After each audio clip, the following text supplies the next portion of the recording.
I'll just call it Medigap because I like that better. Yep. Because it fills in the gaps.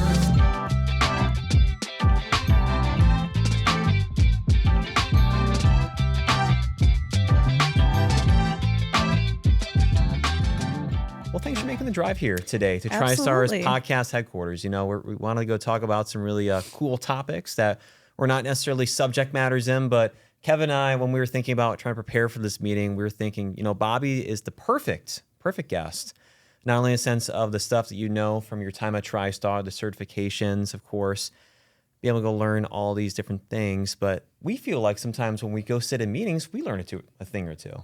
Yeah. And so we're very, very fortunate to have very smart and talented people within our financial planning department, such as yourself and the lead department. So, Bob, why don't you go tell the audience just a little more? Obviously, you're the lead financial planner, or what would be the direct title? Director of Financial Planning. Apologies. Yep. I took over as the Director of Financial Planning in the summer of 2023 when Sandy Warner retired. So I've been doing that since then, and right now we have a team of myself and 4 other amazing individuals that work on the department and do financial planning for our clients here. Yeah. So before we dive in specifically into financial planning, today's topic, which is going to be Social Security and Medicare. Cool topic. Inquiring minds want to know. Caitlin Clark recently turned down the opportunity to play in the 3-point contest. Did she know? For the men's All-Star game. Okay. So I understand you're a big WNBA fan. I'm a Caitlin Clark fan and a WNBA fan. So share what are your thoughts about her turning that opportunity down and just the WNBA in general? I definitely think her skills at Iowa has brought a lot of great attention to the WNBA. So I really do like watching the games now. Yep. I like watching Juju Watkins and, you know, is it Paige from UConn? My thoughts on her turning it down is do what you want to do. Yeah. I mean, it would have been cool to see her compete against the guys because she is sharp. Yeah. I mean, her shooting is amazing. But I don't know. Did she give a reason why she didn't want to do it? I only read the headline. Okay. So I don't know why. I'm sure there could be a number of different reasons. But being a lover of Caitlin Clark, how do you feel about Angel Reese? I kind of love Angel Reese you do? too. Yeah. I mean, I don't know. I don't really pay attention to the, you know, the drama or social media part of it, but I think she's pretty amazing as well. And I mean, is there like an ongoing feud between these two? I thought they're like rivals, I'm sure part of it's also probably from the media perspective too, and I'm sure that kind of feeds into everything kind of going into the middle. Yeah. Personally, I just love Paige just in regards to her last name, Paige. I know it's not buckets literally, but it looks like it's spelled buckets. So yeah. No, she's awesome. Yeah. So just jumping right into it, right? We're going to talk about Social Security first. Okay. So just sort of a layup question, right? This, which it's absolutely not. But what would you say is the best time to file for Social Security, and what factors should people consider before filing? Yep. No, that's a good question. Get that question often. Yeah. And the truth is that there is no best time, like across the board. Generally speaking, it's all going to be dependent upon that person's personal circumstances. So the biggest factor would be longevity. Sure. Life expectancy. And of course, we don't know, but we can take kind of an informed guess on how long we expect to live based on personal health, family health. If we knew that age, which I would say most of us don't want to know that age, but if we did know it, we could have you take Social Security at the perfect day, the literal best time. Right. But we don't know that age. Other factors that would go into the calculus would be how much you've saved for retirement, if you're married and have dependents, because there's auxiliary benefits that will come with your Social Security for your family. If you're working, you generally don't want to begin Social Security. Just your income and your needs for income at the time. Right. So I'm curious about that question, jumping on top of that, the one about income. So what is like the limit? Let's say, for instance, the perfect example would be my father. Okay. Okay. He was a judge for 35 years, retired, and decided he was going to be a ski bum. Okay. Okay. So he decided to go work at a ski shop, which was the Stable, now Schumacher's in Saginaw.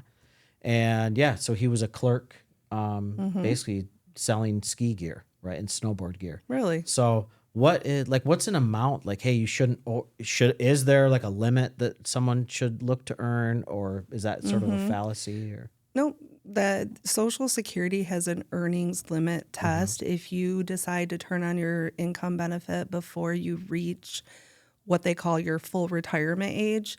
So your full retirement age is the age when you get 100% of your monthly income benefit as calculated by Social Security. That age for us, anybody born 1960 and after, is age 67. So that would be our full retirement age. For people born before that date, it's age 66 to 67. It depends on the year you were born. The earnings test comes into play if you begin Social Security before your full retirement age. So if I'm 64 before my full retirement age and I turn on Social Security and earn over their earnings limit, which in 2025, that amount is $23,400. Okay. So if I earn in wages over that amount, they will reduce my Social Security by $1 for every $2 over that earnings limit. okay, So for example, I'm 64, I earn $33,400, so Right. $10,000 over that limit, Yep. they're going to basically take half of that your benefit. that extra over 23,400, which would be 5,000 Right. of the extra 10. Would that be the following year then? Yeah, or how- usually they will make that right once they figure it out after you file your tax return, and then they're going to withhold Social Security benefits until they recover that 5,000. Yeah. In that example. Good. Well, so in some examples, I mean, if there's an egregious amount where it really goes over a lot, that could really extend in perpetuity for a long time if it goes over by a lot. Well, they're only going to wipe it out to zero, but yes, yeah. I'm just curious, have you ever seen that happen where someone earned enough that it got wiped out to zero? No. Okay. No. And I think the reason is most of the people I work with, we do financial plans Right. for, and we have strategies, and we advise them to not start Social Security. Yep. So, Bobbi, as someone who just crested over 29 and now entering my third decade on the Okay. earth, I have a very time-oriented question. Okay. Is Social Security going to be around for me, or should I try and claim physically as soon as I possibly could? I believe, and most financial planners, economists believe that Social Security will be around. Yeah. It will, I think it'll definitely be around, especially considering how many older Americans, their financial well-being is very much tied to their Social Security benefit. However, there's going to be some tough decisions they're going to have to make to make sure it stays solvent and available to 30-year-olds like yourself. Because currently, what is it, in 2033? Yeah, in about 8 years. Yeah. They say that, so there's a trust fund for retirement benefits, and they say in 8 years that fund of excess Social Security benefits is going to run out. And then going forward, current workers are only going to be able to make up 75% of what current Social Security beneficiaries are receiving. Yeah. So yeah, that's what they say. So they're going to have to, and when I say they are elected officials, Congress is going to have to make some tough decisions. That everybody today is avoiding, right? Because you're going to have to either, it's pretty simple, right? You have to raise taxes, right? Yep. Reduce amounts. Yep. So it's just very unpopular, whether you're going to be unpopular with the older population or the younger population. Somebody's going to have to, there's going to have to be a tug of war there and determine what makes the most sense for everyone. It just happened in France, actually. I'm Okay. pretty sure. Yeah, and Was it earlier this year? Or was it? No, I'm up. Yeah, not earlier this year. 2024, apologies. But Yep. I want to say they only raised the retirement age just by 2 years from 62 to 64. Yep. And that created many, many riots for obvious reasons. Yeah. Because Yeah. people, were getting, I don't know the full knowledge, full extent of their retirement system, of course, but you can just imagine in principle, you're saving up your whole life, your whole career, and all of a sudden, hey, not 62, no, let's go push that out to 64 now. Yeah. It's not It's tough. popular. Yeah. Yeah.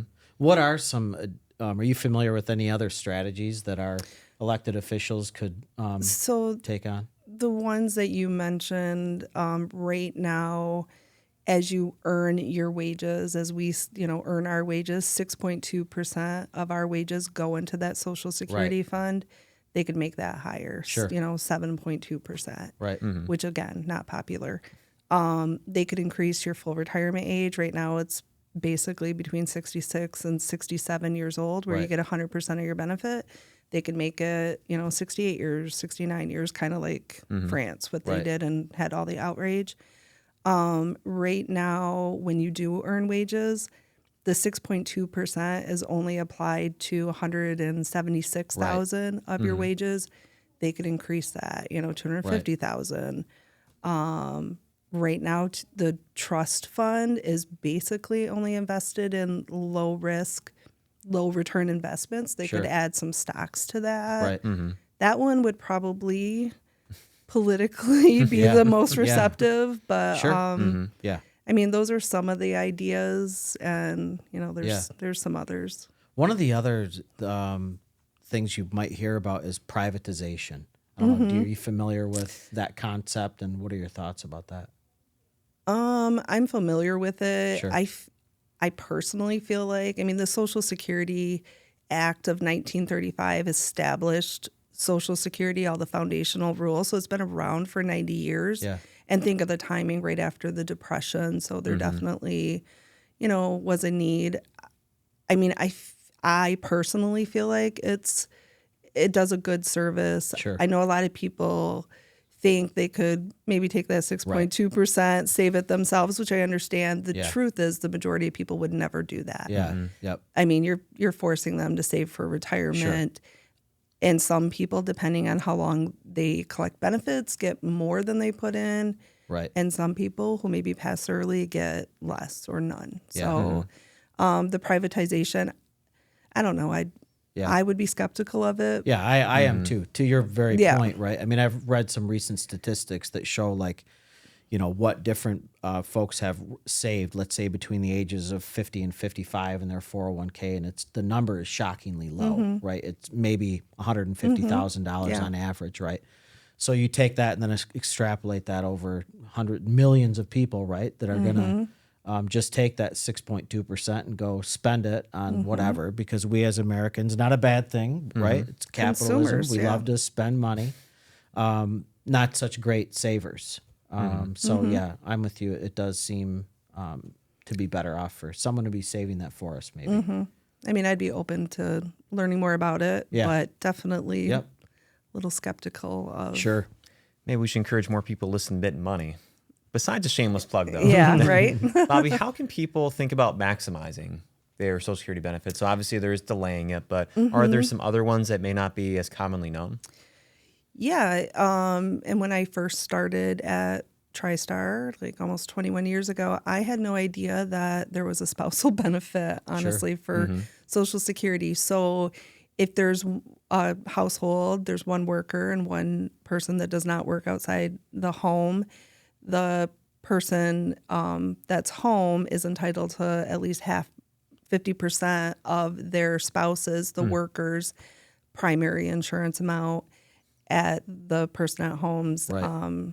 full retirement age. So a Yep. lot of people don't realize that even though maybe they haven't accumulated the 35 years of earnings history, they still have a benefit that's based off their current spouse, or it could be based off their ex-spouse, their divorced Sure. spouse's earnings history. Right. So a lot of people don't realize that.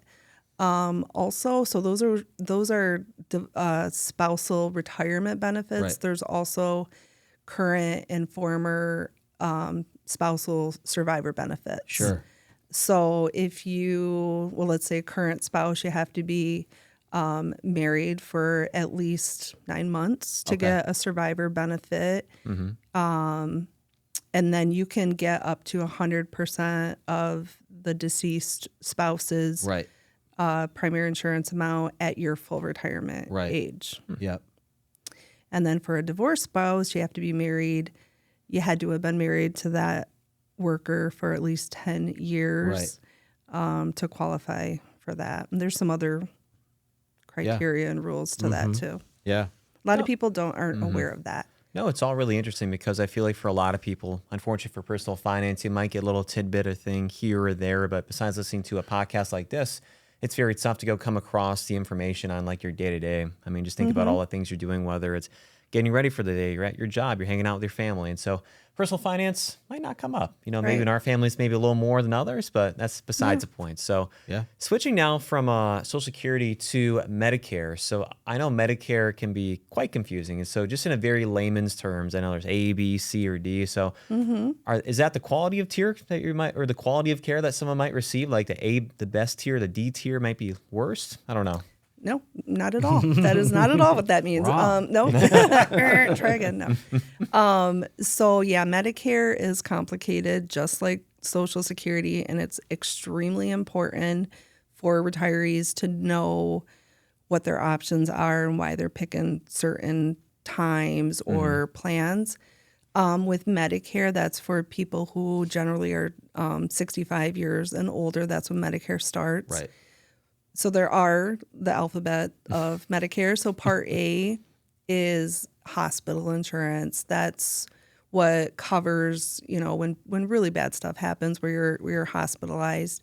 And Part A is a premium that most people don't pay when they start their benefit at age 65.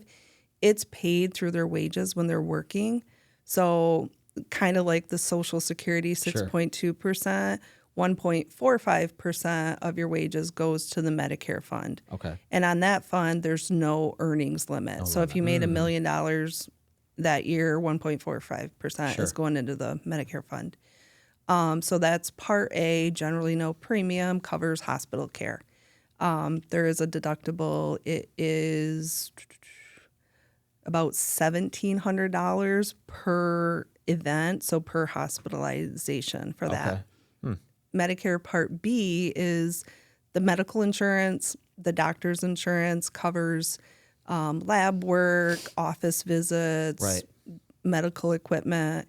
That has a premium to it. And right now in 2025, that premium is $185 per month for most people. Right.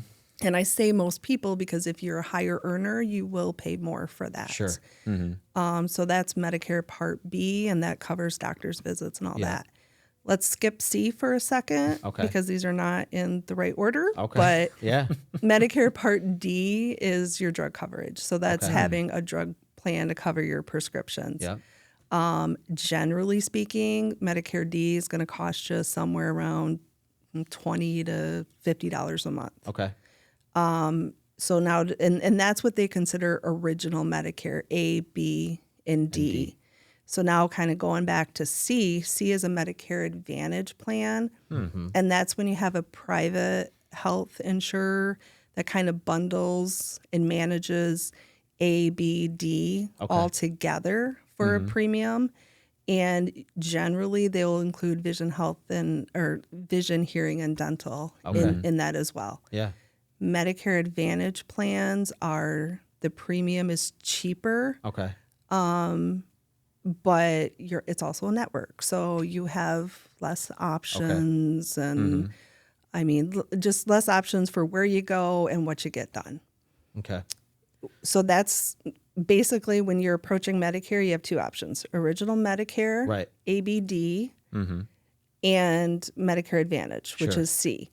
One thing I didn't mention about original Medicare is those costs could go on forever and ever. So what you need is a Medigap plan in addition. So, or a Medicare supplement plan, same thing. I'll just call it Medigap because I like that better because it fills in the gaps. And we've heard about it. Yeah, sure. It fills in the gap. So it will fill in what the copays and deductibles that A and B don't cover. Okay. How do you decide? Like, how do I decide Yeah. I'm an ABD or I'm a C? What? Right. A lot of it. So what we do at TriStar, because we do the comprehensive Right. financial plans, is we will educate the client on the pros and cons of each of those options, Right. the costs of each of those two options, and oftentimes we'll bring in an independent insurance agent to kind of walk through that information too. But basically, it comes down to, if you take original Medicare with the Medigap plan, you're probably going to pay out of pocket $300 to $400 a month for the comprehensive coverage, Right. with very little out of pocket. And you would want that if you have health conditions or expensive, health conditions. Sure. If you travel a lot outside of the state, you're going to want to stick with original Medicare Sure. with the Medigap plan. If you go to, say, Florida, because a lot of people do in the winter, your emergencies are going to be covered if you don't have original Medicare and you have Medicare Advantage. But if you want to stay there for a few months and, have your blood work checked, or, do any kind of like ongoing medical care, you're going to want the original Medicare plan. Medicare Advantage, so that's kind of the bundle with an insurance provider. A lot of times those premiums are nothing. Okay. They can be nothing. You still have to pay Part B, so you still have $185 a month that you're paying there. And you still might have to pay something for a Part D plan. Okay. But generally, premiums are lower, but also the coverage isn't as full and comprehensive. So you can only go to pre-approved or in-network. Yep. There's a lot of rules, paperwork, authorizations. So for people that transition from private insurance to eventually Medicare later in life, what do you think is like the biggest difference that people run into, or like the biggest, I didn't really think about it from that perspective? So if they're transitioning from an employer plan that subsidizes a lot of the costs, they're going to think Medicare sucks, because a lot of people have the preconceived notion that they don't pay out of pocket for Medicare. Sure. But you do. If they're coming from not an employer plan, but just straight up private insurance that they just went out and bought themselves, they're going to love Medicare, because private insurance is astronomical. Really expensive. Very, very expensive.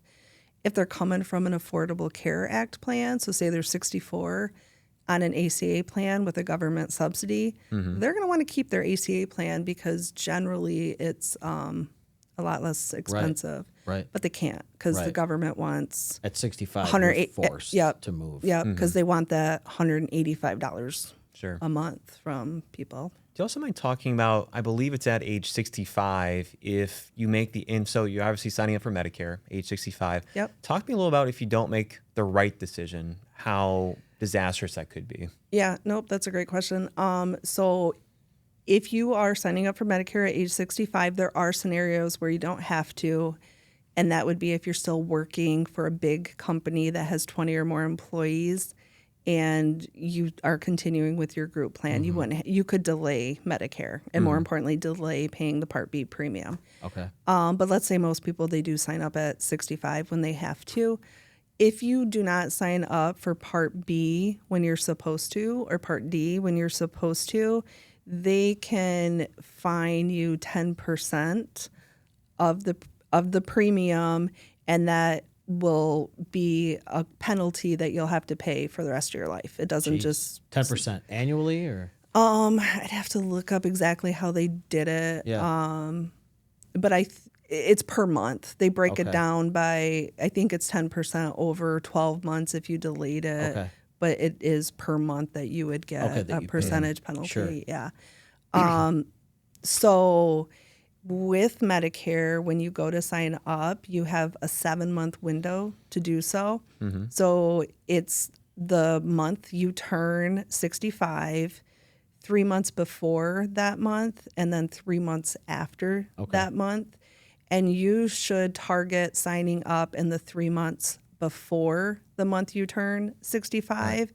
And that's because your Medicare will be effective on the first day of the month Yeah. you turn 65. Right. If you do it on the month you turn 65, you enroll, it won't be effective until the next month.